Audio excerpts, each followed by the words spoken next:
Good morning, true crime friends. How y'all doing? Listen. Oh, you know that little frog is back in my throat. But that's okay. We gonna power through. First, this morning, we need to talk about Miss Jamie Komorowski. Oh, yes, Miss Jamie. She was sentenced to prison the other day, and I was very, very, very happy about it. It seems it is sentencing season. All these trials we've been watching throughout the year, before the year is out, these judges are like sentence, and I am here for it. But today, first, you know what you need to do. Please like this video and subscribe to the channel. Y'all, we just made 13,000 subscribers. That's crazy to me. My mind is utterly blown. We just sit here and talk about what's happening. You know, a little true crime gossip. But look, let me tell you about Miss Jamie. In case you don't know this story, you probably have heard of it, but let me give you the broad strokes. Roll your mind back, right? It's April 28th, 2023, and there's a wedding taking place on Folly Beach, South Carolina, right? Samantha Miller and Eric Hutchinson. Oh, they had a beautiful ceremony. Young lovers, like they're in their early 30s, so lovely, in love. And after the wedding is over, they're like, okay,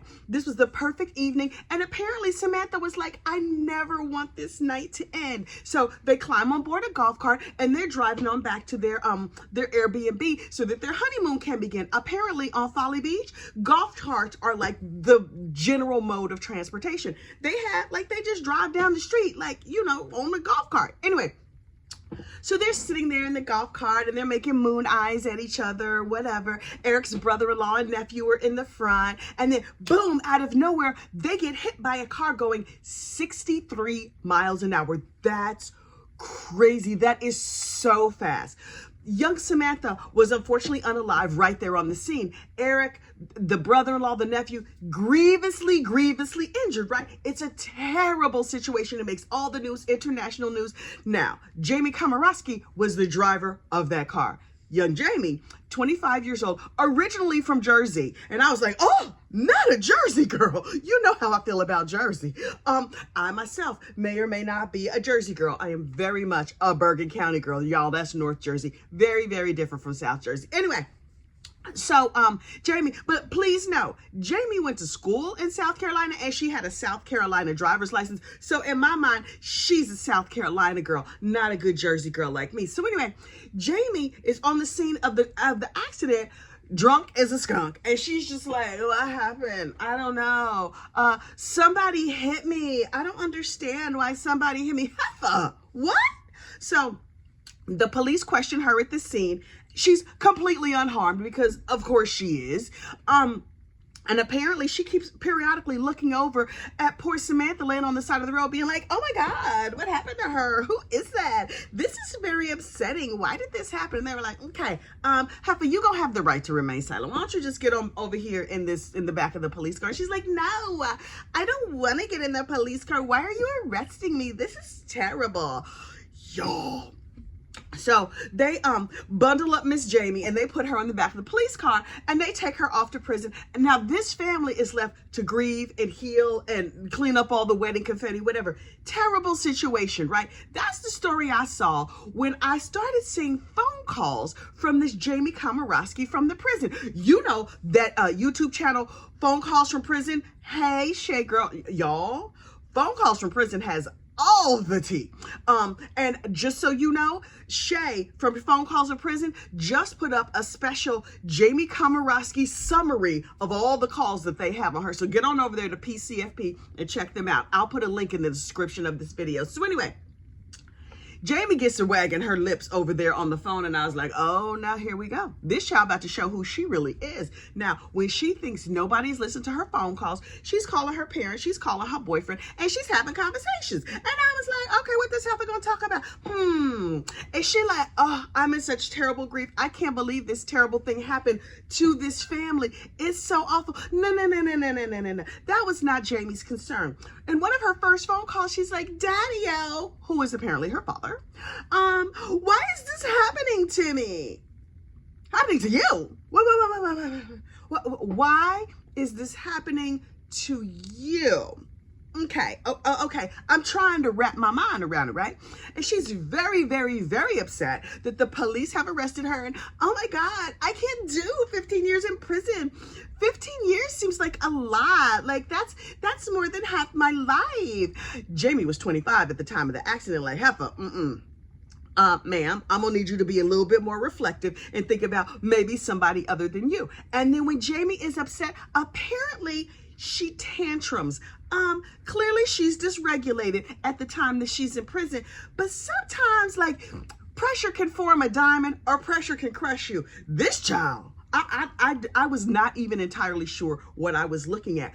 She would emit this high-pitched wail like a whale, and freak all the way out. I can't even do it because I don't want to set my dogs to bark it. But she would scream and go crazy. And her father's way of handling this would go, shut up, stop it. I'm like, do they always treat this heifer like an animal? I mean, yes, she behaves like an animal, so that makes perfect sense. But I was like, Now listen, this girl was binge drinking on the night of the accident, obviously. But apparently that was her habit. And she's like, what about my boyfriend? I really like him. Man, heifer, I'm going to need you to focus. And then somebody down at the jail saw her and was like, oh, this poor girl, I feel sorry for you. Don't worry about it, poor little tink tink. I hit somebody with my car a while back too, and it's all going to be okay. It was like the warden, the warden's assistant, the warden's best friend. Somebody down there at the jail was talking to her and trying to give her a sweetheart deal and just usher her on out because, oh, that could happen to anybody. No. South Carolina, what are y'all doing? Well, not all of South Carolina, although we've spoken of South Carolina on this channel before, y'all. Anyway, so Jamie was getting like all the little sweetheart deals down there in South Carolina, and some of the people, and apparently she talked about it on the phone calls, and the people in the general public were like, heifer what? No. So a lot of press attention was given to this heifer. That's the nicest thing I can say about her is call her a heifer because she is an unfortunate unaliver anyway, and gave grievous bodily injury to these other people. They're going to be like in surgeries or whatever for the rest of their lives. This Eric Hutchinson, a newlywed, is seriously injured. They weren't even sure he was going to make it through the night. Apparently, when the golf cart was hit, it went 100 yards. That's a full football field. Y'all. Anyway, hang on, I done talked my throat dry. Give me a second. So in her phone calls, Jamie describes the accident. First of all, after saying, why me 100,000 times, she's like, I don't understand why they arrested me. This was a freak accident. It could have happened to anybody. Anybody who was driving drunk, doing 65 in a 25-mile-an-hour zone on a dead-end street, saying she was going home when her house was clearly in the other direction. Heifer, what? This could have happened to anybody who was binge drinking and driving home from a bar. Girl. So I was just like, okay, Miss Self-Pity, what else you gonna talk about in these calls? Because you know now I'm here to mind all of your business. Apparently, shortly before this accident, she had gotten a cat and she named him Theo. Okay, cool. So then she locked up over there in the jail, and her grandma was like, I had a cat named Theo too, and my cat has slipped the surly bonds of this earth, gone over the Rainbow Bridge, is dining at the Endless Kitty Heaven buffet. And so, oh, look, this free cat is available because clearly my no-account granddaughter not coming back. So I'm gonna go and take this cat. So her grandma took the cat, and she was on the jail phone call. Like, oh, and grandma named the cat Chester because grandma's dearly departed cat Theo was, gone. And she's like, ooh, I don't want to name another cat Theo. I'm going to name this cat Chester, and this is my cat forever, ever. And Jamie was like, she cannot keep my cat. That's where your focus is? Wait. This narcissist, I'm not saying she's a narcissist, y'all. She has ways likened unto that of a narcissist. Is deeply concerned that her grandma might keep her cat when Samantha Miller couldn't keep her life, but you worried about this cat. Okay, I see you, girl. I see you. So she's full of self-pity. She's obsessed with this cat. Won't start talking about the cat. And then apparently her family got word that PCFP was putting her calls out here. So you hear her daddy-o on the phone being like, girl, I mean, this is not what he said. I'm summarizing. He was like, girl, they got your cause. You're going to need to clean up your act. Now, from now on, we're going to talk about the Bible and all the wonderful things that you are going to do when you get out. And Jamie's like, I'm going to do good things. I promise. I'm not a bad person. Ma'am, you're a bad person. You're a very, very bad person. And the one thing she kept asking was like, Daddy, why did this happen to me? And her father was like, well, sweetheart, sometimes bad things happen to good people. You mean like Samantha Miller and Eric Hutchinson? Yeah, something terrible happened to them. Jamie girl, you not in the good people category. And I was like, her whole demeanor was unbelievable to me. The Miller Hutchinson clan is deeply, deeply grieving, but also a scandal is afoot. Now look, Samantha Miller, the dearly departed, was close to her mama. I'm not entirely certain how close she was to her mother, but I'm gonna put it like this. Her and her mother had a relationship. Okay, good for them. And Samantha cared deeply about her mother, and her mother was an interesting lady. This is what she did. On the heels of the unfortunate unaliving of her daughter in this tragic, tragic situation, she petitioned the court so that Eric Hutchinson, the new widower, could not collect any money. Your daughter just took her seat at the Endless Heaven buffet, and you down here on earth fighting her husband over money? I understand that people express their grief in different ways. Miss Miller with her, Miss Miller with her full chest went out here on the tubes of you and was like, they were never married because they never consummated the marriage. So I would like to have my daughter's maiden name reinstated, and I am her next of kin. So the millions of dollars that are going to come from this lawsuit, all of that should go to me because that's what I need. I don't have my daughter, so clearly I just need millions.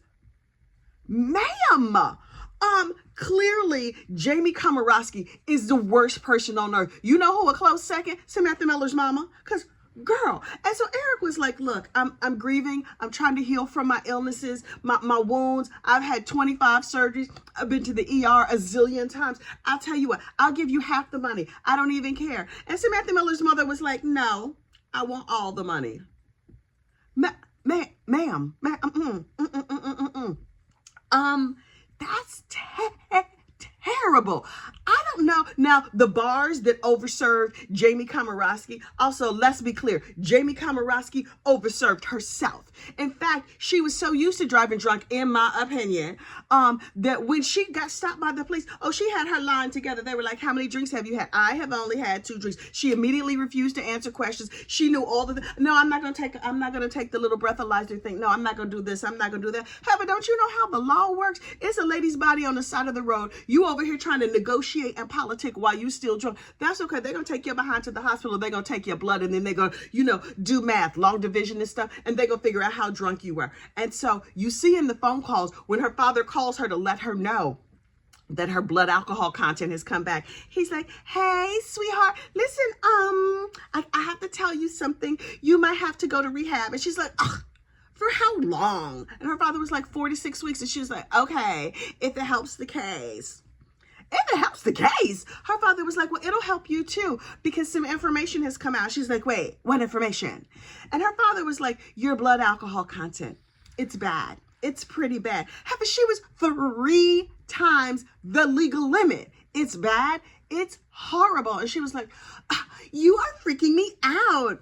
I can't go to prison for 15 years. And then she starts screaming and freaking out and doing that high-pitched craziness again. And I was like, So we've been waiting since March of 2023.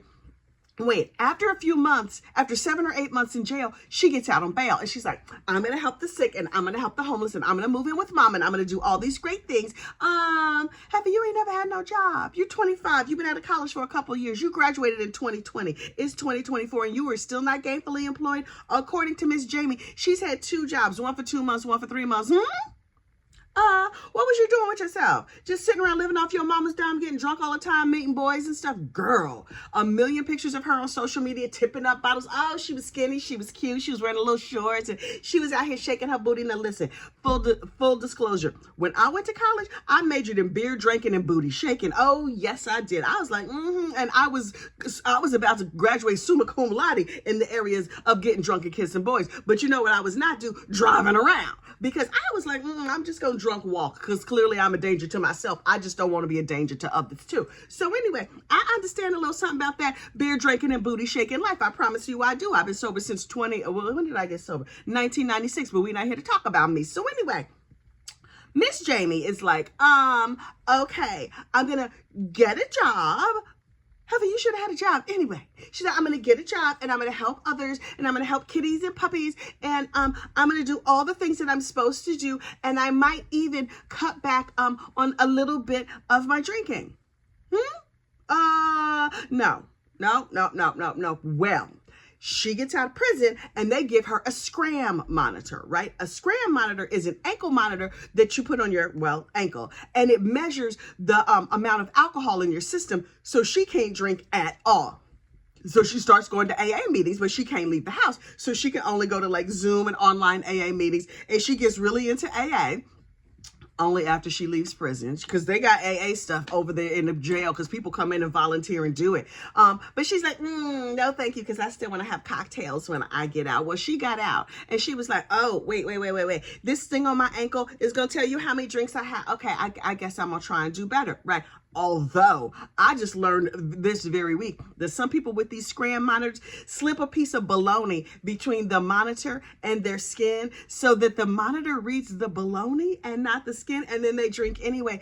Ew, you know what? The idea of bologna on your ankle, I'd rather go to prison.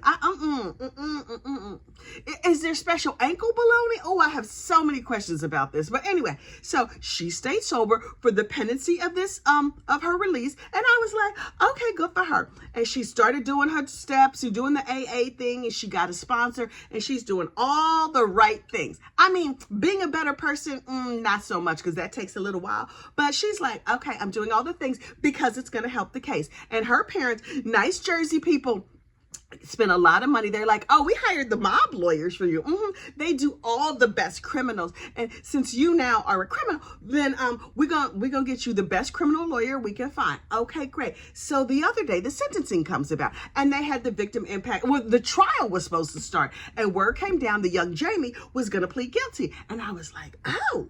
Okay, she's probably going to throw herself on the mercy of the court because all of this evidence or whatever is very, very clear that she's very, very, very like super duper guilty, right?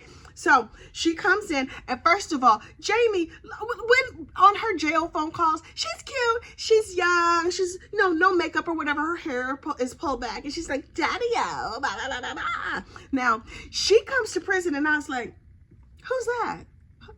Who's that 70-year-old woman sitting over there looking a hot-ass mess? And she was like, hi, my name is Jamie Lee Komorowski.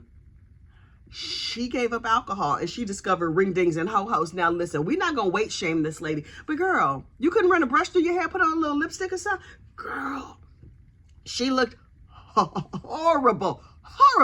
But okay, not everybody is a raving beauty like me and you, right? And so she gets up in court and the judge was like, now listen, the judge was a no-nonsense black lady who had no time for your mess. I don't know who the you is, but the judge did not have time for it. You would, listen, you know them black aunties or aunties period of any variety who are just like, They done seen everything. They don't have time for it. What they're not tolerating is you and your foolishness. This was this auntie judge, and I was like, okay, come through, auntie. You gonna tell us what's what?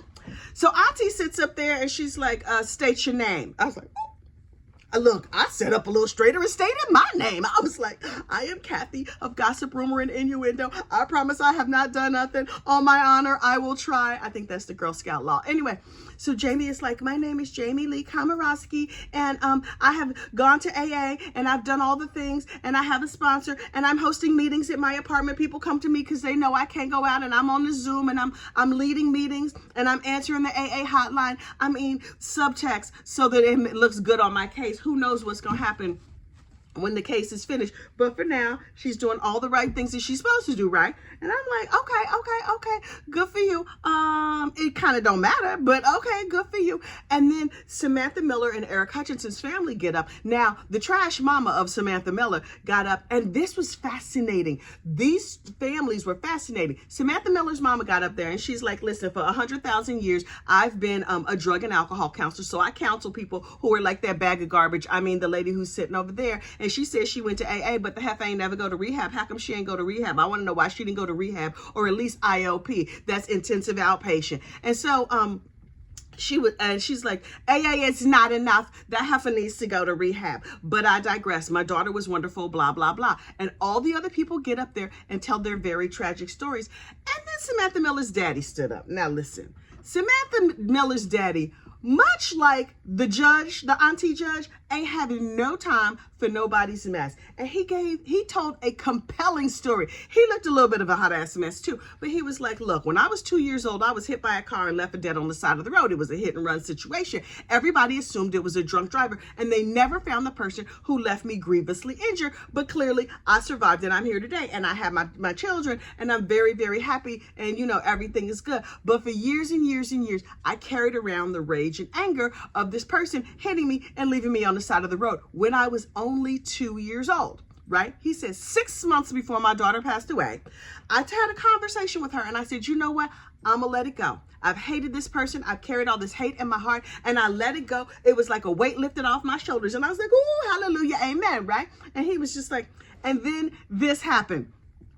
My daughter was hit on the road, and she was actually left dead on the side of the road, which is a crazy coinky dink. I'm like, how does that happen in like the whole scheme of things, that this has touched this family so deeply in all these different ways, right? He was like, he said, my daughter was left dead on the side of the road. I had let all that hate go, but now all the hate that I had for that first person, I am now channeling into this Jamie Komorowski. And he turned around and looked her dead in her eye and said, I hate you. It was the most gangster thing I ever seen in my life. He was like, I hate you every day. I will hate you to the day I die. I will never stop hating you. And I was like, oh, I felt that in my spirit. Now, carrying around hate is probably not good for your health, but kudos to him for being straight gangster and keeping it all the way real when confronting this bag of garbage, this Jamie Komorowski, right? And I was like, So then he went ahead and sat down. He said what he had to say. He's like, I said what I said. I hate you. Thank you so much for coming to my TED Talk. And I was like, okay. And Auntie Judge was like, thank you so much, sir. Who's next? And everybody got up there. Eric Hutchinson detailed his injuries. He's, it's only been a year, whatever. He's still grieving. It's a whole terrible situation. His evil mother-in-law's over here trying to take all his money. He gonna need that money for healing, lady. What is wrong with you? So anyway, Jamie finally gets up, right? Like, she's just like, I just want everybody to know that I'm really sorry. This situation was clearly very scripted. You can see her notes where it's like, turn to the family and apologize and say what you're gonna say. Now, she didn't go crazy like that Sarah Boone and her sentencing and do a whole interpretive dance.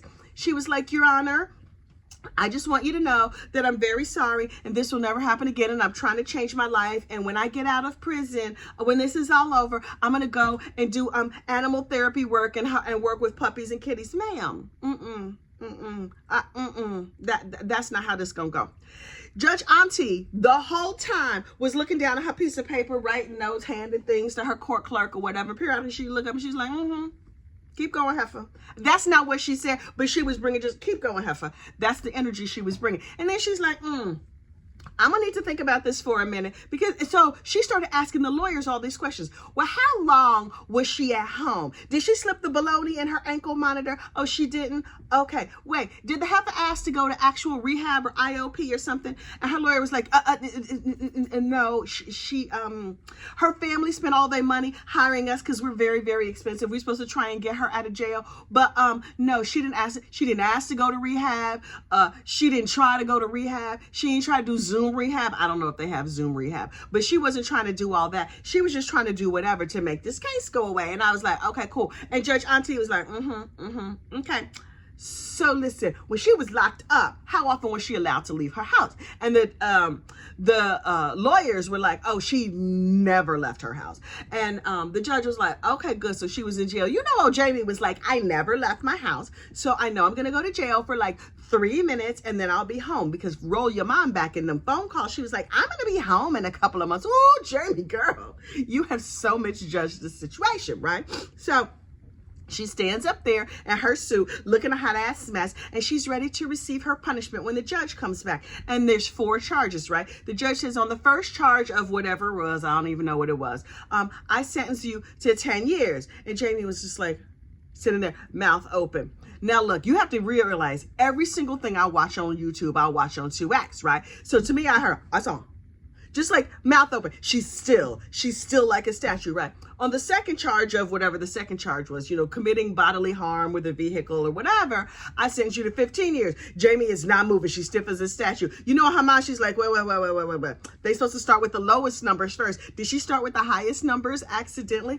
And then the judge was like, and on the final charge of, you know, unfortunately unaliving that poor Samantha Miller, even though her mama is garbage, I sentence you to 25 years. Now, keep in mind, I'm watching this on 2X, and on 2X, Jamie did like this.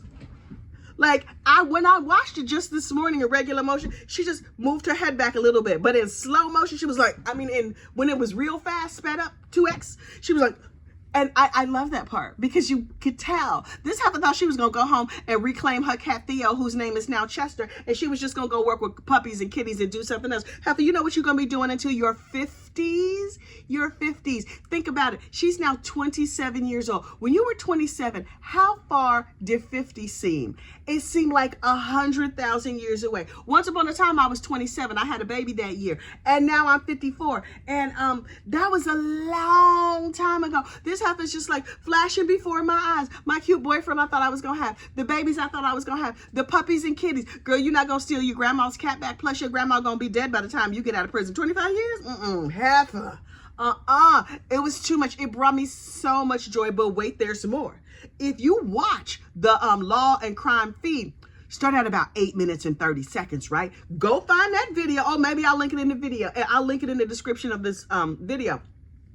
If you watch the video, you see Jamie get led away, and she's like, her parents are clearly freaking out. You don't see them, but they're clearly freaking out. And she's like, it's okay, it's okay, it's okay. Trying to calm them down, and she gives them like the little heart thing or whatever. And then she's like, it's okay. And then she goes in the back room, and she's like, clearly shell-shocked, right? And so the judge is like, okay. Oh, wait, the reason that the judge wanted to know if she ever left her house while she was locked up, she was just like, okay, because Jamie, yeah, you're going to 25 years, but let's get the, calculate the days, right? So you were at your house, so that's like a whole year. So maybe that's a year less than you have to spend in prison. Jamie was sitting there like, bump that year I spent at home. What do you mean 25? The judge was doing long division, taking off her shoe count and stuff, her and her clerk. Auntie Judge had no time for the foolishness. I loved it so much. And so Auntie Judge was like, okay, take this heifer away. I got some other things to do today. But bring the next criminal on. Next criminal, boo-boo, you in trouble, because Auntie Judge